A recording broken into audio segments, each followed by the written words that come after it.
This is your place for all things Grand Rapids Griffins and all things Toledo Walleye. This is the Hockeytown West podcast with your host, Brandon Cook and Nick Harrington. And welcome back to another episode of the Hockeytown West podcast, your source for everything Grand Rapids Griffins and Toledo Walleye hockey. I am one of your hosts, Brandon. I'm Nick. And I'm Travis.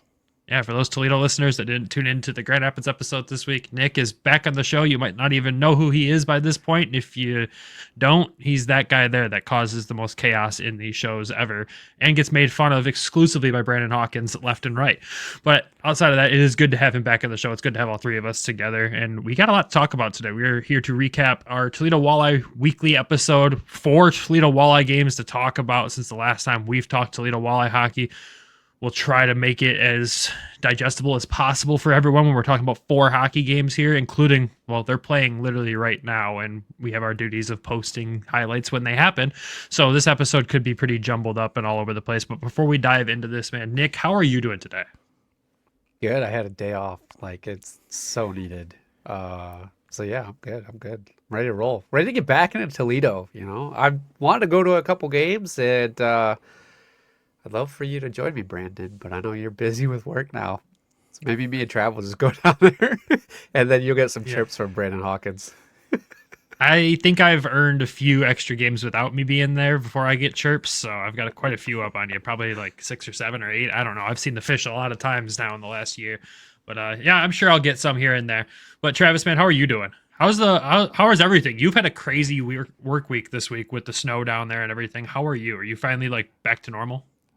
Probably till Friday night. Probably missed the Walleye game this week, but it's part of the job. You know that you're gonna miss a few here and there, but come playoff time, we're out of snow season, and that's the most fun time of the year anyway. So, missing a few games in the wintertime makes up for it in the summer when you're there every playoff game. But yeah, 15-hour day followed up by an 11-hour day, back to regular hours today.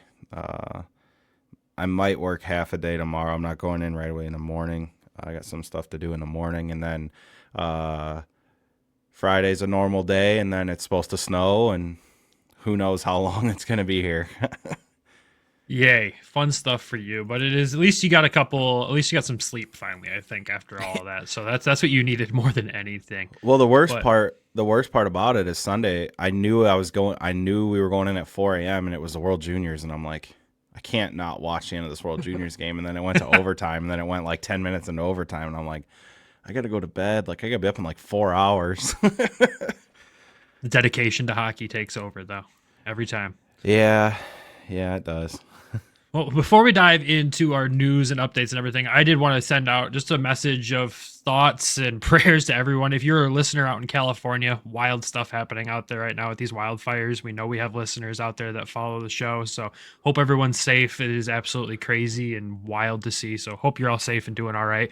Let's dive into some news and updates from Toledo. There's a couple different things that have happened since the last time we talked about the team, and one of those, Travis, was Matt Anderson was recalled, right? Yeah, still not with the Walleye. He's up at Utica. Probably a well-earned call-up. He started the year in the American League, didn't get any games. I don't think he's playing tonight. I know he didn't play at the end of the week last week. So, he got called up. And then I'll throw in a tidbit here too. Gabriel got called up last week as well. So there's two defensemen out.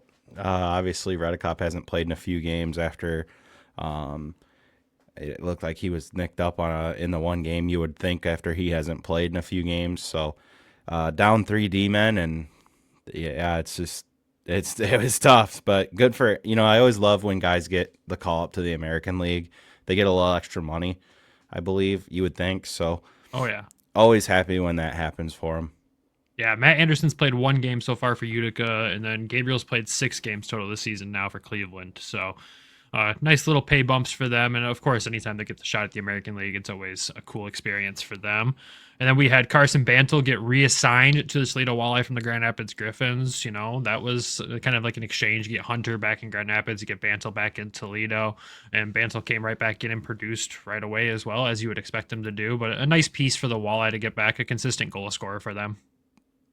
Yeah, and you've seen it right away. I mean, his presence too, like all the guys that have came from Grand Rapids, especially up front. I mean, the way they play with the puck, like it's just total puck possession. Hunter, when he was here, Banel, he can really possess the puck really well.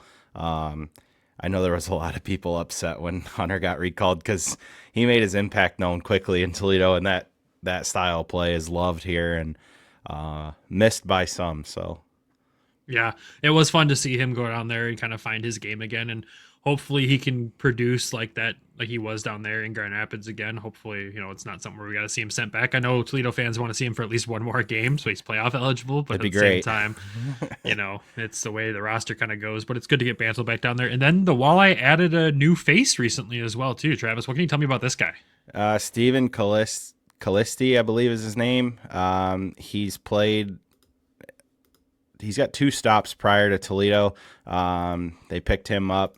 They needed a defenseman. He comes in, and again, like new face in the lineup and makes an immediate impact, which we'll get into on, I believe it was the Friday game. But right shot, which they needed a right D man. They're so lefty heavy, especially with Gabriel getting called up to Cleveland. But he's come in and provided just steady play, like.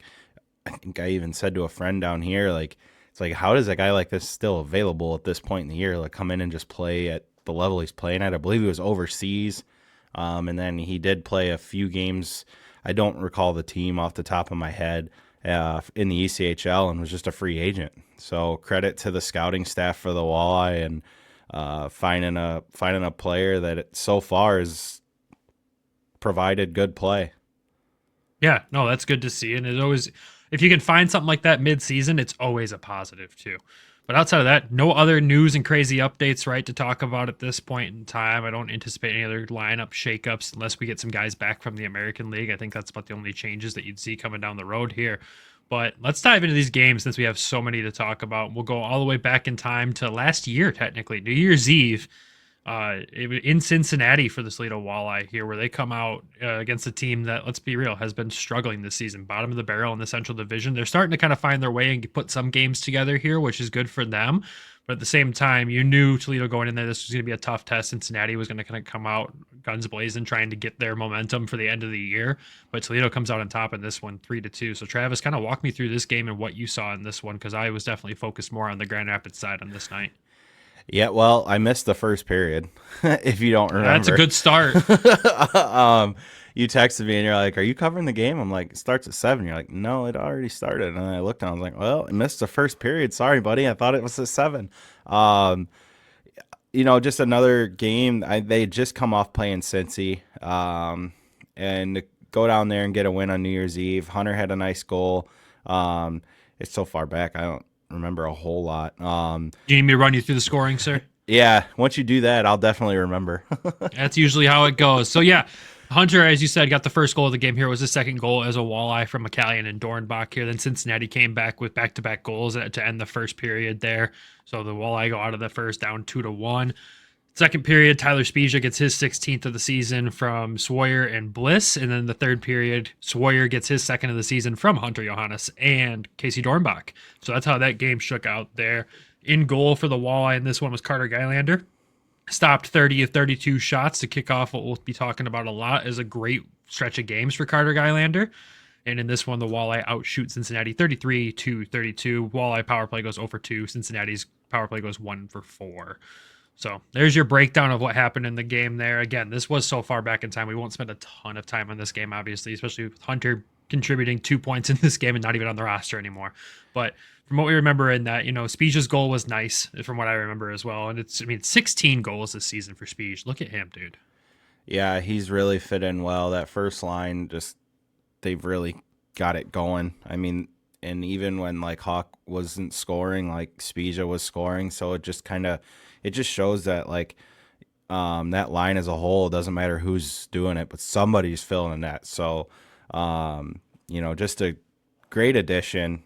Credit to you. You made that call months prior to it even happening. I think we were still in the playoffs when you said this. But just the presence that he provides at first line, it's the line they lean on probably the most. obviously you got Hawkins and Bliss have played together for so long, and then you add Spezia to it, and it's like Hawkins has told us, it's like playing roller again for them too. It's like, and it's so bizarre. And Spees kind of told us, he's like, if you guys remember, he's like, it's kind of like twin like with where they just know and the chemistry, and you see it on a night to night basis. So it's just a great addition. Yeah, I 100% agree. And I think my biggest takeaway just from this game overall is just continued depth scoring up and down the lineup. You're getting scoring from the top line. You're getting scoring from what Hunter was on the third line while he was there. And you're getting some defensive scoring in this game, plus great goaltending from Carter Gylander. Like, it's kind of the perfect recipe for a win, even in a close game like this. Yeah, and like you said, I mean, great play to find Sawyer. He struck down the basically down the slot. He got the puck almost on the hash marks, and it was just, he was wide open and just made a great shot. To kind of close out the year on a high note. I know it was important to them guys to go down there and play well. I talked to Pat about that, and because they had that furious comeback against them on Sunday where they scored twice in the last 2 minutes. They scored twice in 21 seconds with the goalie out twice. So they had that furious comeback and then to lose in overtime. They were disappointed, but happy with how they came back. And I think the way they played that game was a lot better as a whole, albeit they were down early. But again, come back and win. It's just a credit to the team. Yeah, 100%. Nick, I know you didn't see much of Toledo still at this point, but any questions or comments on this game?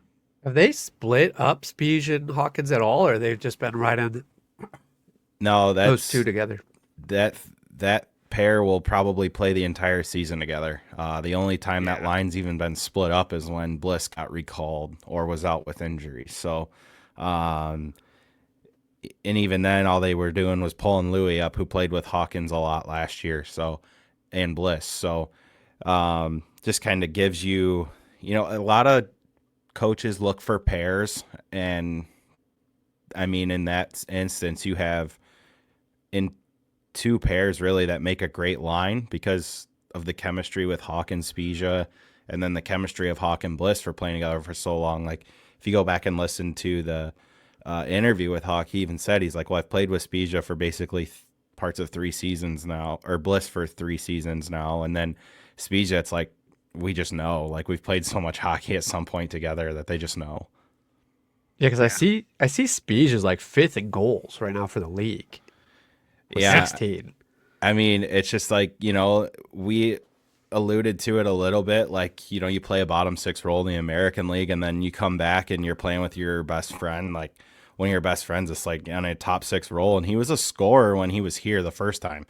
Like, he got signed late in the year and pitched in offensively quite a bit in that playoff run they went on, and he earned himself them few years in GR, and it was just a great opportunity for him to come home and play here and play on the first line. I mean, we loved him here at Grand Rapids. Like, he was great with AMO when he was on his line last year. So, but I'm not seeing anything from Trent Bliss. Like, is he been out? Is he injured? Like, he's not anywhere near the top for the goals, assists, points, or anything. Well, he's missed a few games. He's had a couple call-ups as well. So, I mean, he's still putting points up. That line as a whole is still their best line. Like, credit to, I mean, just how good they are, all 3 of them. They're just good players. But, yeah, I mean, like, I think he had an assist on the goal tonight already, actually. I could be wrong, but I believe you are correct on that. I think it was Bliss and Hawkins with Smerrick scoring, so. Yep. So that answers that there. Yeah, Bliss has been dealing with injury and all that other stuff, and that was something I'm going to bring up a little later too. But let's dive into their Friday game to kick off their 3-3 in the weekend, traveling over to Fort Wayne against a team that's been, let's say, pretty decent this season, and we knew would be a battle of a game here. Travis, thoughts on this game overall, man? Tough start, but way to rally. I had texted you right off the rip because I was at my dad's, and I'm like, well, we're down to 5-on-3, and it's like a minute and a half into the game. And we gave up a goal early, and then they scored again, and it was just like, this might be one of them nights. But again, credit to the credit to the team, credit to the players and the leadership group to kind of rally the troops and come back and win that game. Yeah, 100%. I mean, I'll break down the scoring for everyone here. Fort Wayne, like you said, kicked it off early there with 2 goals. While I do get one at the 15-minute mark of the first period there to at least get it back to a 1-goal game, that was Lewandowski from Brandon Hawkins and Jalen Smerrick on the power play there. Second period, Toledo, 3 minutes in. Our new guy gets his second goal. I guess, he must have had a goal with the team he played with before. Again, we don't know who that was off the top of our head here. Sorry. But Trenton Bliss and Brandon Hawkins assist on that one. Fort Wayne does get another one there in the middle of the second period, but Toledo gets one right back, and it's Lewandowski again with his 10th of the season from Pietila and Sawyer. And then the third period, Sam Craggs gets his 9th of the season on the power play from Carson Bantle and Casey Dornbach. Carter Gylander in this one. I think this is where we got to talk about him a lot here.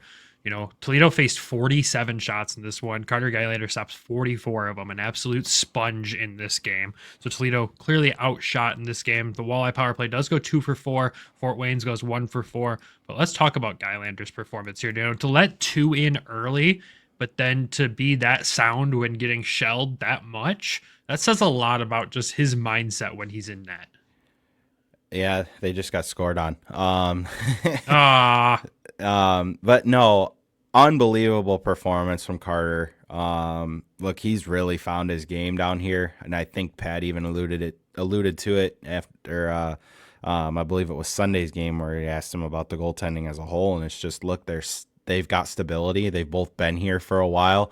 Pat even talked about how, it was a lot of up and down earlier in the year. Now they've got their feet here. They know they're going to be here, barring injury, which you started to see again last night. But as a whole, I mean, we kind of knew he had the potential.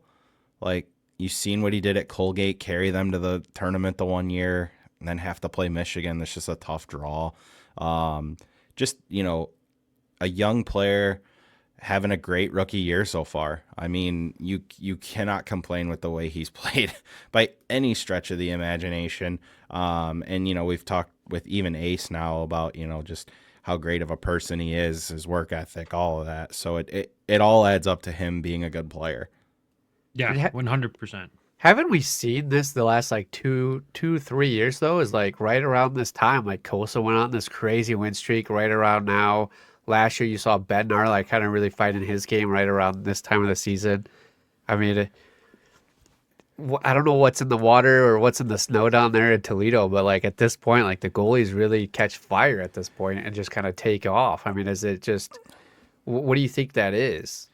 I think a big piece of it this year is just the commitment to playing defense in front of them too.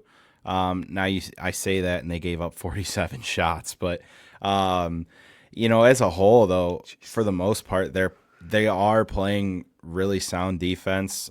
You look at Carter's last 4 starts, you got a 950, 938, 936, and then 1,000 for the shutouts. So he had a tough night. Would have been the 21st of December against Wheeling, where he gave up 4. But after that, 1, 2, 3 on 47, and then 0. So I think it's just, again, this goes back to getting a full-time goaltending coach. I mean, I think Ace has done an incredible job with these two this year. But as a whole, it could be purely coincidence that it's this time of the year. I mean, you're not wrong. Kosa started to really find it at this point in the year. When he was here, Carter's gotten off to a great start. I mean, just to give you the stats, at this point, he's played 13 games. He's 9-2-2 with 222 goals against average and a 921 save percentage with 2 shutouts. So, again, it's just great that they have the trust to send prospects down here and develop them at this level, especially the goaltenders. And, we'll get into it with Bedsy too, but Carter's just played unbelievable the last few weeks, really all year when he's got his opportunities down here. And I think too, the biggest thing right now is just consistency and the play overall. I think this is the time of year where the team just starts to get more and more comfortable with each other, and you start to see everything come together and what you'll see going into the rest of the season. And I think the biggest difference this year, we've talked about it before, Travis, is just there's 3 top lines on this team that are rolling right now. I mean, they're scoring up and down, but at the same time, those 3 top lines are playing great defense on the forward side of the puck too. So it's really helping set the goalies up for success. Yeah, the depth. I've said it all year. It's like, they're deeper than last year. Way deeper. I think they're definitely deeper than the team they had last year, and that's not a discredit to any of the players from last year. It's just like, look, our second line is probably a first line on well over half of the ECHL, other teams in the ECHL. Like, you're getting the kind of production you're getting from Craggs, Cruz, and Louis. I mean, it's starting to, at points, you're on pace with the Hansons, as they have, Hawkins has dubbed themselves. So, look, you're not going to win anything without depth. You need it. You need depth scoring. And even a credit to their fourth line. Like, their fourth line is just, they go out there and it's like, I always go back to when I played hockey and it was like water bugs, like how they're all over the place. Like Dalton Messina, like, dude is just flying out there, not scared to use the body, plays physical. He kills penalties. It just shows you that they've got 4 lines that they put trust in. You've seen it with, Pilon's played a lot this year. Keenan, when he's been healthy, he's been playing on that line at points. So it just goes to show you, like, when you play solid defense as a whole, it starts to show everywhere between your defensemen, your forwards, and then, of course, your goaltending. Yeah. And, there's a guy I wanted to talk about out of this game before we hit the ad break here, and that is Lewandowski. Like, it feels like it's a guy that's really starting to find his game more and more this season, kind of slower start to the season compared to the points he put up last year, but now is kind of on that same pace. And we're seeing his name pretty much consistently on the score sheet every game, if not every other game.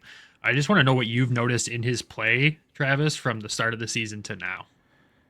A lot of the same as last year. It's just, it's experience. Anytime you can, I was so glad they got to keep him.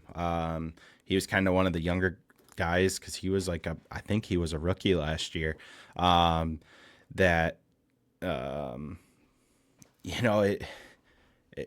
was worried maybe he would get an overseas deal. Like, to be honest, you've seen a lot of them go overseas, but he had 54 points in 57 games, basically essentially was a rookie last year. And this year he's 27 points in 32 games, but guys, he scored 14 goals last year. He's got 11 already this year. Yeah. So the puck's finding him and he's starting to convert on his looks. And he's been hotter than a firecracker the last few weeks too. It's like, he had the hat trick, couple weeks ago, I believe it was in Iowa, and then he had the 2 goals in this game against Fort Wayne, which the first one was, I believe, a redirection from a point shot by Smerek, and then the second one is just going to the net. Rebound, tap in, and you go to the net with your stick on the ice, a lot of good things are going to happen. And super guy to talk to after the game. All of them are. It's just kind of, you'll hear us say that all the time. But again, it's just confidence. You see the puck going in the net, you're just going to want to shoot more. And when he's shown, like, hey, I can score at this level. And what's the hardest thing to do in hockey? Score. Like, it's 100% the hardest thing to do. And the guys that can figure out how to do it, they get to play for a long time. So, yeah. Do you think, I don't know, we'd have to maybe ask the guys this, because during the beginning of the season, it was just, the talk was the Hansons line, right? That line's on fire. It's the best line in the ECHL. Do you think there's this internal competition now between the first and second line to be like, we're better? No, we're better. Do you think there's got to be a bet there somewhere? I feel like there's so much competition through the whole team that's why they're so good. Like, they're constantly competing with each other. Like, that's just kind of been the standard here for so long. Like, you have the leadership guys of, like, look, and they know, like, look, it's not one line that's going to carry us. We got to do this as a team. It's not about individuals. But yeah, I'm sure there's probably something going around the room of, hey, we've been on fire lately. Like, I'm sure there's some internal There's some chirps flying around. Oh yeah, you can tell it's a tight group too. Every guy that's been new to come in, like Hunter when he was here, Anderson when he came back, like the guys are great. They got a great group. So it's just a credit to the coaching staff, their players that have been on the recruiting train. Like we kind of know who those guys are, and then also the scouts to bring in the right kind of people, like not just hockey players, but the right people off the ice too. Yeah. And the fans play a lot into this too. I mean, look at Hunter's reaction when you asked him about what did you think of the fans the first time. He's just like, "Let's go!" Like that's such a great response, and that just shows how much the players like appreciate what the fans bring to the table in that environment in the arena. So it's cool. But we're gonna hit the ad break here real quick. Then when we come back, we're gonna recap the next game against Fort Wayne and then Sunday's game against Kalamazoo. So we'll hit the ads. When you come back, you'll hear all that. The 24-25 NHL season still has that new car smell, and the action is heating up at DraftKings Sportsbook, an official sports betting partner of the NHL. It's super easy for first-timers to get started at DraftKings Sportsbook. Try betting on something simple, like picking a team to win. And if you're new to DraftKings, listen up. New customers bet $5 and get $150 in bonus bets if your bet wins. Gambling problem? Call 1-800-GAMBLER. In New York, call 877-8-HOPE-NY or text HOPE-NY 467-369. In Connecticut, help is available for problem gambling. Call 888-789-7777 or visit ccpg.org. Please play responsibly. On behalf of Boot Hill Casino and Resort in Kansas, 21 and over, age and eligibility varies by jurisdiction. Void in Ontario. Bonus bets expire 168 hours after issuance. For additional terms and responsible gaming resources, see dkng.co/ice. And welcome back. All right, let's dive into this game against Fort Wayne. This time back at home for the Toledo Walleye here. Little home and home series with the Fort Wayne Comets. And this one, oh man, we're going to just talk more about Carter Gylander, I have a feeling, after this one, because the Walleye get a 3-0 shutout in this one on the backs of a great performance by the defense and Carter Gylander as a whole here. But you come from a game where you give up 47 shots against a team, then you hold them to 26 the next night. Ton of credit to the team for just making the right adjustments, the video coaches for getting the right things for the guys to learn from before this game. Like this is just a great coaching performance and a great team performance overall. Run you through the goals real quick since there's only 3 of them. First one of the game in the first period there for Brandon Cruz, gets his 3rd of the season from Mitchell Lewandowski. Second period, Brandon Hawkins gets his team leading 18th goal of the season from Trenton Bliss. In the third period, Sam Craggs gets his 10th of the season from Lewandowski and Swire. Travis, walk me through this game because this was a blast. Yeah, still wasn't there. I was at my dad's still for Christmas. Yeah, classic. But I was working while eating dinner. No, it was from what you could watch. I mean, it is a great game again. Come back against them and give them a goose egg is always a great feeling. Initially, I was surprised that they went with Carter. And then I found out a lot of people were. Well, and then we found out Sunday why. Because Jan was sick, basically. He wasn't feeling well. But great play by Louis to find Cruz on the first goal, a little cross ice play, and it was basically again a little tap in. And I mean, what's left to say about Hawkins, which again we're going to talk about in the next game. You can't give him time and space at the top of the circle. Otherwise, he's going to score. Like, it's just that's probably about the last guy you want to see wide open, top of the circle, in the hash marks, in the danger zone, basically. And just that time, that space, he's going to make you pay, and he did. So, just a great shot there. And then, again, just playing good defense, like you said. And, I mean, like you said, with the video coach, Ace, probably working double time, goaltending coach and video coach. So, again, got to give him his flowers because he's preparing them, not only the goaltenders, but also the team with video. So, just all around another great effort. And it's always fun when you can beat Fort Wayne back to back. I can't imagine how the players felt. It's just a great feeling. I'm sure that is, in my opinion, your biggest rival. Will always be Fort Wayne. Yeah. It's just fun when those two teams get together, and when Toledo can do what they did to them 2 nights in a row. And again, Carter, the goal line stand by Carter. Oh my God. What a save. It reminded me of Chris Osgood at the end of the Stanley Cup Finals game in 2008. Yep. It wasn't more or less like, I think it's same situation. I think the puck wasn't going to go in, but still it was so weird how it's like you could put them images side by side and they look exactly the same. Yeah, it's crazy. And like, I said, we got to talk about Carter Gylander again in this shutout performance for him, his second pro shutout, and over 3 straight games, or I guess, 3 straight games that he played, 105 shots faced, stopped 100 of them. Earns himself ECHL Player of the Week, Toledo Walleye Player of the Week, obviously. But just again, a lights out performance from him, and continues to just be this consistent rock for them to lean on back there. When Bedsy, you had to go on a 10-game stretch, it was that rock. It's good to see Carter be able to step in and do the exact same thing when Bedsy's not feeling 100%. Yeah, I mean, next man up, that's always been the mentality. That's what, the players that we've talked to have literally told us. It's good. I'm just glad that they finally have some stability, and I hope that with Lion going down, they recalled Husso just before we started recording today, that it doesn't affect us. It shouldn't. They still have 2 goalies up there in GR, so you just love what you're seeing out of Carter, his development, and just being able to find that rhythm. I mean, you have a week where, like you said, 105 shots against, you stop 100, 47 in one game, you stop 44, like that's a lot. And then to have to go back to back with travel. I mean, I know it's only a couple hour drive, but still, I mean, to face 47 one night and then turn around and play again the next night, that's a lot. Yeah. NHL goaltenders probably aren't playing that back to back, so credit to him. Yeah. Huge credit to him, and it's exciting for all of us in this organization to see him perform like that. It's just a positive sign across the board.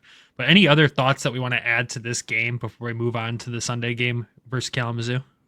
Not really, other than they just, like I said, put the broom to Fort Wayne that week. Yeah, so. And mind you, Fort Wayne's having a good season too. They are 3rd in the division, just by 1 point though right now, behind Iowa there. So they're still good. No one's catching Toledo at this point. God, they've got almost 20-point separation. It feels like on everybody else. But it's 20 for. I looked today. It's 20 for the playoffs. They're 20 clear of the playoffs, and I believe it was 12 clear of first place. 12 clear of Iowa. Yeah, or second place. I'm sorry. They're 8th in the league, or sorry, 3 in the league. 3 in the league. 3-point lead in the league. There we go. Yeah. Those words. Yeah, just great stuff there from them.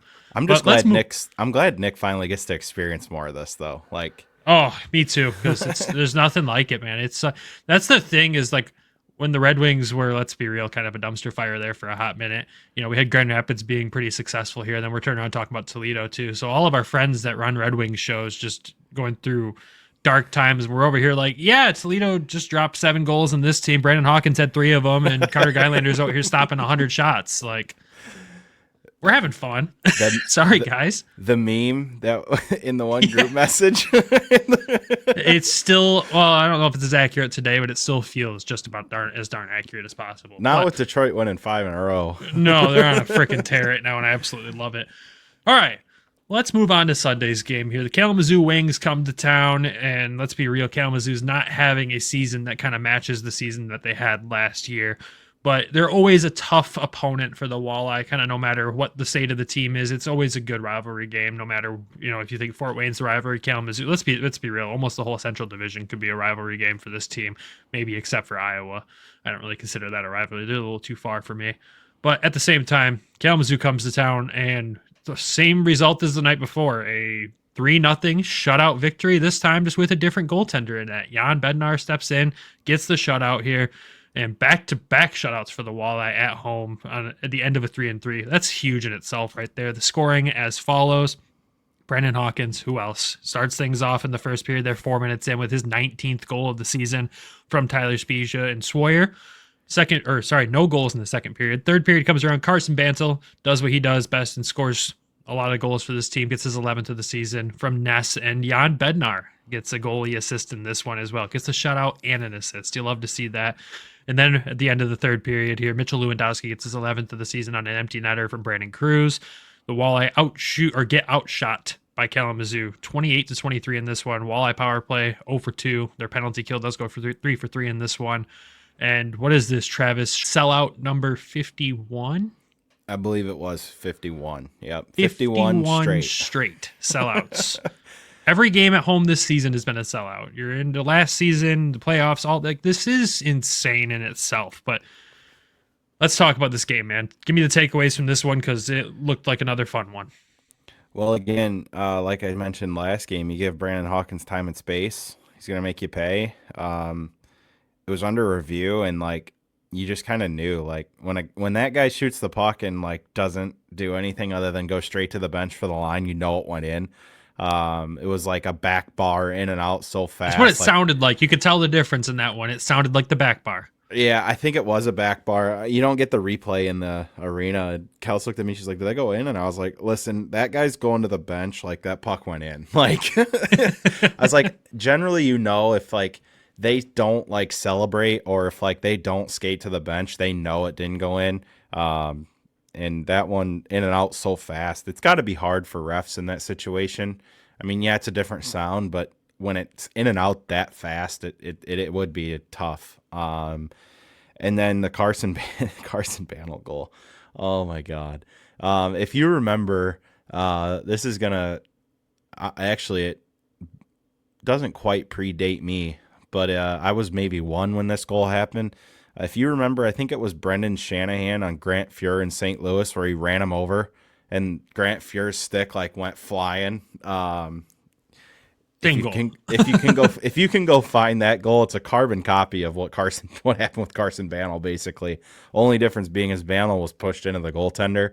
I seen a photo on the Toledo page, the Toledo hockey page, where it was just like a paused portion of the video because that goal was recorded live by, I think it was Robert Scott had it live. He was live. And when that happened, and he like paused the video and took a screenshot, and it's Carson Banel's feet sticking up in the air, and his head's like on the ice behind the goaltender.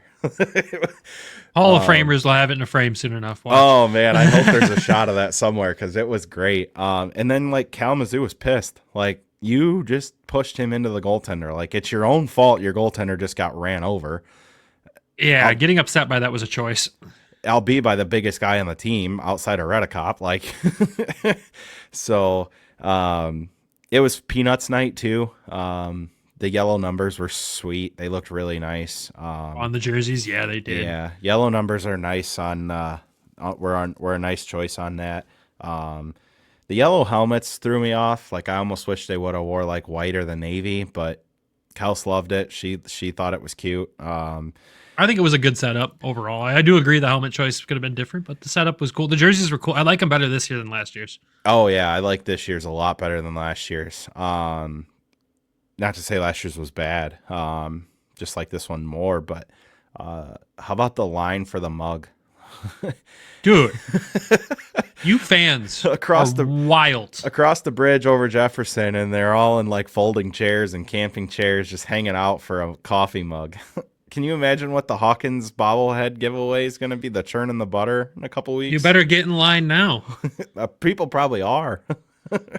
We love you, Walleye fans. It's just it's not something we can fathom up here in Grand Rapids. Like these lines for these giveaways, it's insane.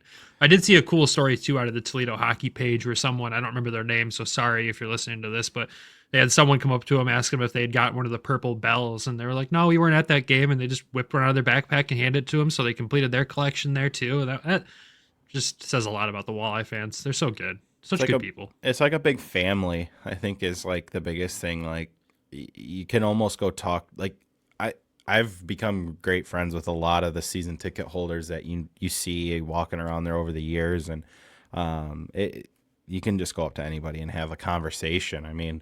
It just shows you how passionate that city is as a fan base, and that, I mean, honestly, I'll say it should be an AHL market. I think it would work with 100% with the following that they have. I mean, their attendance the one year in the playoffs was like only second to I think Hershey between both the ECHL and the AHL. So it just goes to show you how passionate that fan base is and how great of people they do have. Yeah, that move can't happen though. Like we can't have them be enemies of the team that we love up here in Grand Rapids. That's not how this works. That would really screw up the dynamic of this entire show. Yeah, honestly. it would. I just thought I'd throw that out there that I think it would work. Oh, But, it would work 100%. I think you could put any league there and it's going to work. Let's be real. These fans are going to come to a hockey game, whether it's the Fed or it's the NHL at this point, dude. Like any league could work in Toledo. Oh, 100%. And they do such a great job of, I know there's a lot of theme nights and a lot of jerseys, and it can be a little repetitive, but some of them, like the Peanuts night is fun. Like my wife was like, I want a picture with Snoopy. And like Snoopy was on the concourse right at the top of our section. And I was like, we'll go after this period. And then he wasn't there. And Kels was like mad, but it's fine. No, it's such a fun, unique market. And it's almost like you wouldn't expect it. Like, Yeah. We didn't expect it when we went down. We there. didn't. Like We had blown no clue away. what to expect. And now everyone we talk to that comes from Grand Rapids to a game down there for their first time is like, you guys are right. It's insane. It's such a fun environment at such an affordable cost to go to a game as a family. And yeah, there's a reason we'll drive 3 hours to go to a hockey game down there, not just to talk to players and do what we do for the show. I think honestly, if we didn't have the show, we'd still be making trips down there. Let's be real. Yeah, it's quite a special place. I mean, Northwest Ohio as a whole, you just kind of see that it's a hockey town. Like you got BG just up the road, you got Toledo. There's just something always going on. It feels like with hockey. And then I'll transition it. They're gonna have a regional final for the NCAA. Winner goes to the Frozen Four. So That's huge. Yeah, and it's gonna be at the Huntington Center. So and I think it was $45 and you get 3 games. So good. Yeah. So and, good. Like you don't know who it's gonna be. Like, could it possibly be like this region? You're kind of thinking like Michigan State, like possibly. Oh, if that's the there. case, we're going. Like We're going. It's tough because like I looked the other day at tickets and there's not a lot of tickets left, and it's like, man, should you just buy like 8-10 tickets now and figure it out later? So Right. and you That's wonder such a good too, price, dude. Like when I went to Michigan or Michigan State, it was like $80 a ticket. Like it was pricey. So 3 games for 45, like that's a heck of a deal. that's what it looked like, because it only gave you $45, and then I believe that the ticket offer, it even said like you get 2 semifinals and the regional final game. So like, Even if it was $45 a game compared to what it is to go to one of those college games, I know not every college game is that expensive. Let's be real. Michigan and Michigan State kind of have a premium associated with them, especially in the arenas they play in. Like they're 2 of the best in college hockey.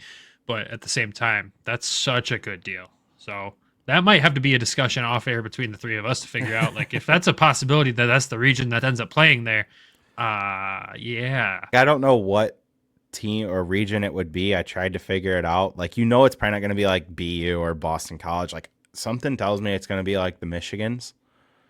Just with It's gotta be. like you That would would be think. awesome. Oh, dude, could you imagine Michigan playing like there?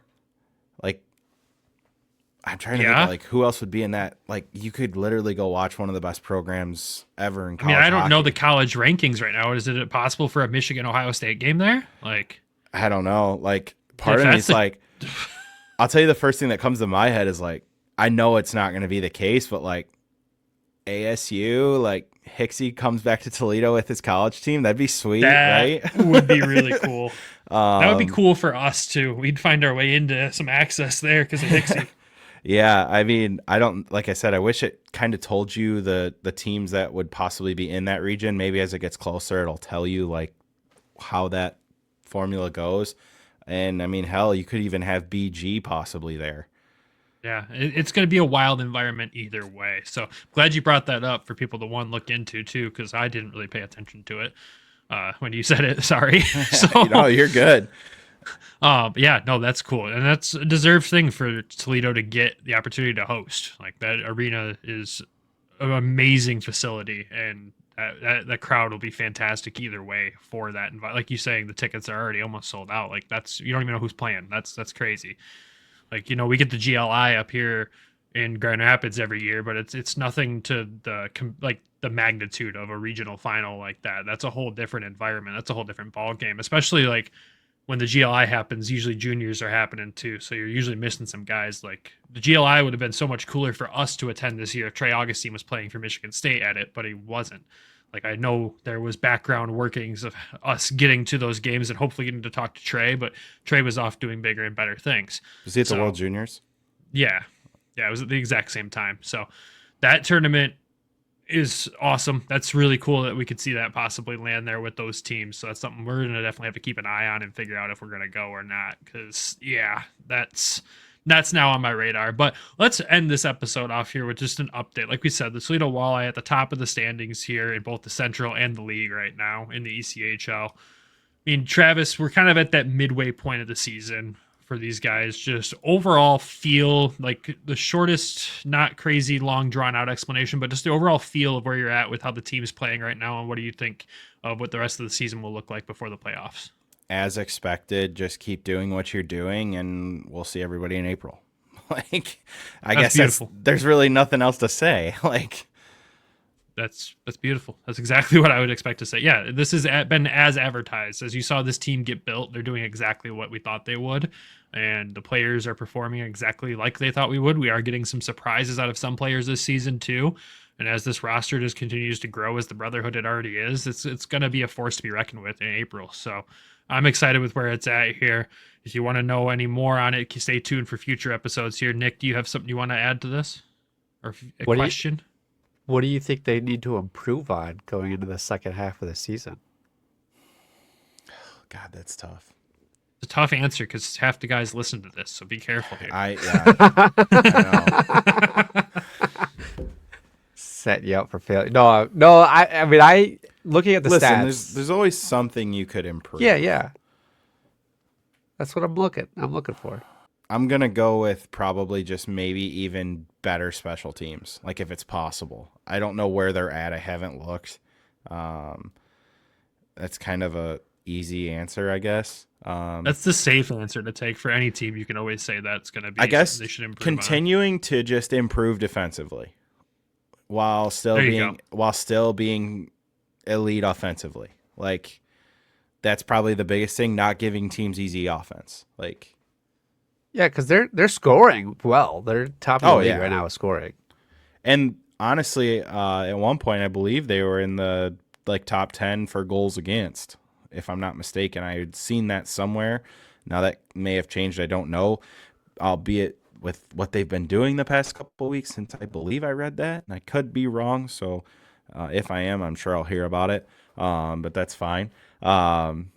So I steadily just maybe continuing to improve defensively, protecting the house while offensively still being able to score. That's what I would say. Yeah, I agree. All right, that seems like a good place to wrap this one up. Thank you, everyone, for tuning in, as always. And like we said before, if you want to stay tuned for more or want more updates on this Toledo Walleye ride that's going to be happening this season, make sure you stay tuned for all our Toledo Walleye updates. It is always the second episode of the week when we post to that week. That episode is always 100% devoted to the Toledo Walleye. And then our first episode of the week is always a recap of the Grand Rapids Griffins. So if you want to know more, stay tuned. We'll have plenty to share. And I know down the road here we have some more fun stuff coming up with some in-person stuff with the team and more ideas that we want to implement this year. And I know Nick and I are going to make a trip down there again to see Travis and hopefully lock down some more interviews and all the other fun stuff I know that is on our radar and trying to plan out right now.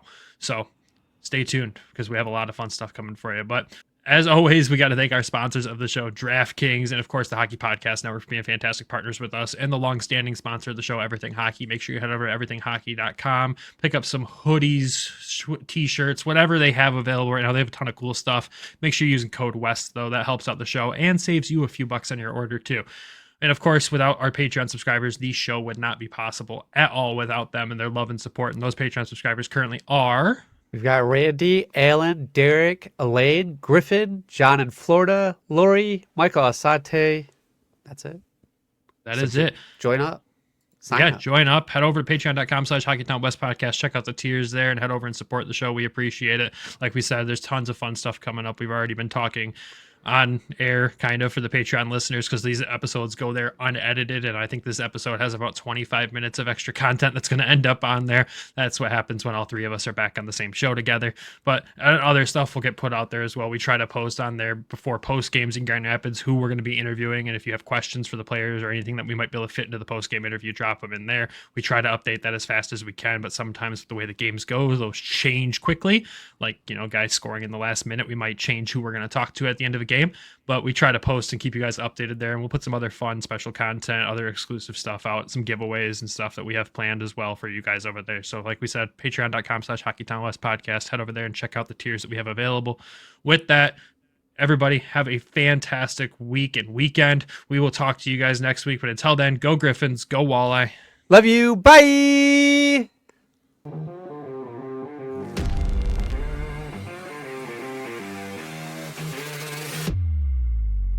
Thank you for tuning in to the Hockeytown West podcast. Be sure to check us out on Twitter at HockeytownWPod, and your host, Nick at GR Hockey Guy, and Brandon at BrandonGR Hockey.